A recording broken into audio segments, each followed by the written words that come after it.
6 a.m. You haven't said a word. You haven't opened a treat bag. You haven't even made eye contact. And yet, there it is. That rhythmic clicking of nails on hardwood, tracking every step from the bedroom to the bathroom. You close the door. 4 seconds later, you feel the pressure against it.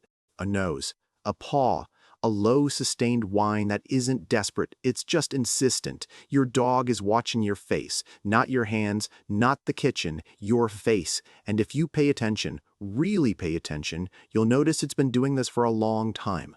So the question isn't whether your dog follows you. The question is why, and whether you actually understand what's driving it. The easiest answer, and the one most people land on, is love. He follows me because he loves me. And look, it feels good to believe that. It's a warm thought. But here's something I want you to actually clock today. Go somewhere for 20 minutes, come back, then go somewhere for 3 hours, come back.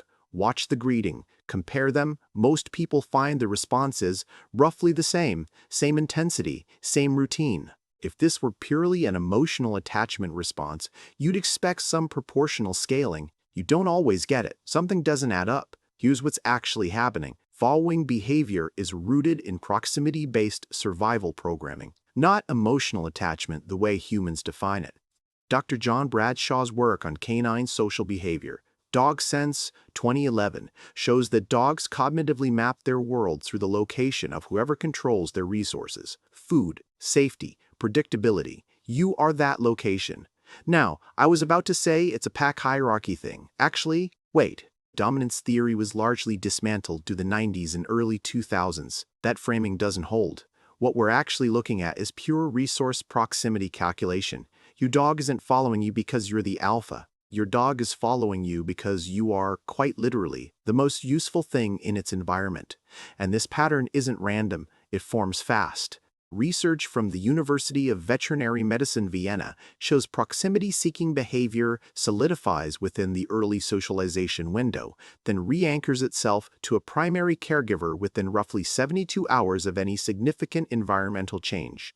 New home, new schedule, new family member. What's measurable in an open environment? Dogs check back on their owners on average every 3 to 5 minutes. Not when something goes wrong, just routinely. These aren't coincidences, they're calculated behavioral loops running in the background constantly. Now here's where it gets interesting, and where most owners miss it entirely. There's a tipping point, a line between normal proximity seeking and something that deserves more attention. Watch for this, the rigid posture the moment you reach for your keys, not when you pick them up, when you reach. The unblinking stare locked on your face, tracking micro-expressions, not your movements. The panting that starts before you've done a single thing to indicate you're leaving. These aren't affection displays. These are pre-departure anxiety signals, and they're easy to miss because they look, on the surface, like a dog that just really likes being near you. So let's draw a clean line here. Normal following. Your dog trails you, settles when you settle, occasionally disengages on its own, can occupy itself in a room without you. Problematic shadowing. Your dog cannot self-settle, escalates in intensity when ignored, physically positions itself to block exits, and shows distress before departure, not just after. The distinction matters clinically. A 2020 study published in Applied Animal Behavior Science estimated that separation-related disorders affect somewhere between 17 and 29% of the pet dog population. That's not a niche problem, that's close to 1 in 4 dogs. And here's the uncomfortable part. You probably taught this, not intentionally, but every time you talked to your dog while it was following you, made eye contact, reached down for a quick pat, or just acknowledged it, you reinforced the behavior. Operant conditioning compounds quickly. The dog learns, proximity gets responses. Responses are good, more proximity. And if you have a border collie, congratulations, you got a dog that was literally selectively bred for obsessive visual tracking. A basset hound following you around the kitchen is cute. A Malinois following you is a psychological event. Breed matters here. The underlying motivation is the same. The intensity is not. Rescue dogs add another layer. There's a common assumption that rescue dogs follow their owners because they're grateful or because trauma made them clingy. But the actual driver is often the opposite of what people expect. dogs with inconsistent early environments develop hypervigilant proximity monitoring as a predictability strategy. They're not following you because they love you more than a dog raised from puppyhood would. They're following you because you are the only stable variable in a world that has historically not been stable. That's not sentimentality, that's survival logic. Now let's turn the lens around. Research from Stockholm University found that dogs' cortisol levels mirror their owners over time. Chronically stressed owners measurably produce more anxious dogs. The biochemistry syncs. So when owners feel guilty about leaving, and they do elaborate departure rituals, long goodbyes, baby talk, "I'll be right back, I promise," they're not comforting the dog. They're signaling that departure is an event worth being distressed about. You're amplifying the exact pattern you're trying to reduce. The most common advice online is, just ignore the following behavior and it'll stop. The studies say ignore attention-seeking. Sure, try ignoring a 60-pound dog pressed against the back of your knees while you're standing at the stove. Hook deadpan into the camera.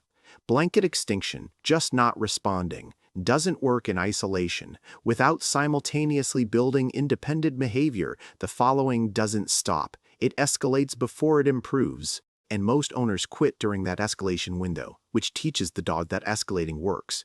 What's happening underneath obsessive following is more specific than people realize.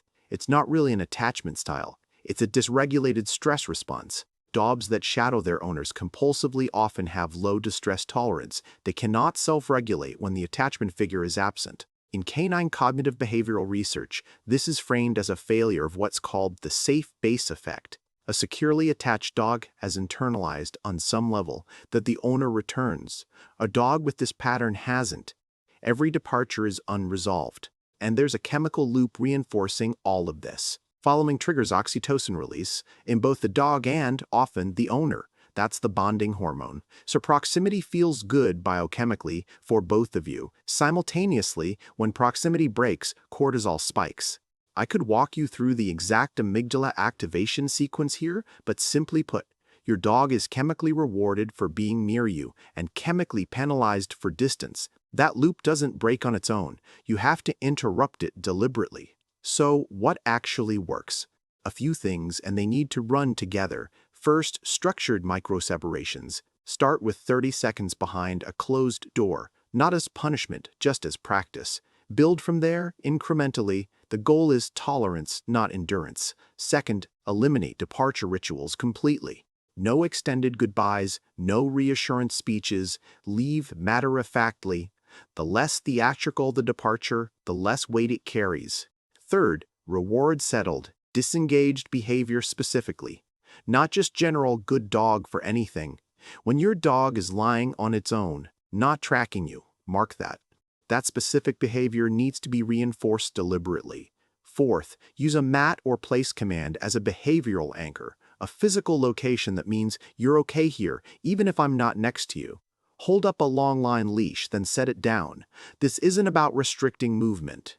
It's about building what I'd call a mental exit ramp, a way for the dog to disengage from proximity without it feeling like a loss. Patricia McConnell's I'll Be Home Soon protocol covers this framework in detail if you want to go deeper. Remember that behavior from the beginning. The dog watching your face, not your hands?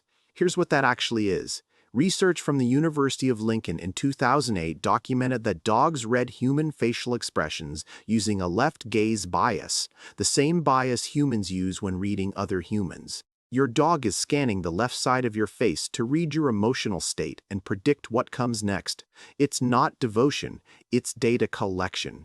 Your dog isn't following you because it loves you in the way you might want to believe. It's following you because you are the most information-rich thing in its environment, and proximity to you is the most reliable survival strategy it has. That's not darker than love.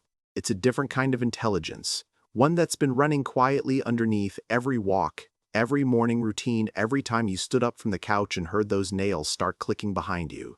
Here's what I want you to do today. Stand up, walk to another room, don't call the dog, don't look back, and watch exactly what your dog does in the first 8 seconds. Then come back and tell me in the comments, does it follow immediately, does it hesitate, or does it stay? That 8-second window tells you a lot about where your dog actually sits on this spectrum.